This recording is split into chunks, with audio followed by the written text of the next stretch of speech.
Het weer aan het begin van de middag in Ljouwert nog grijs en grauw, maar toch waait het toch flink lichter.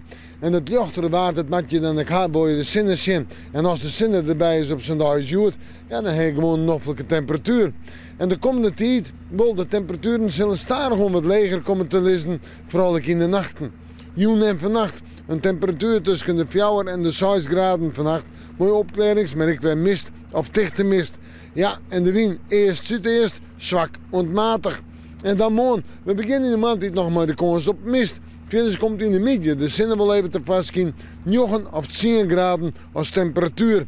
En de wind komt uit het eerste waai, matig en vrij krachtig en daar terug krijgt het waar ik een schraal karakter.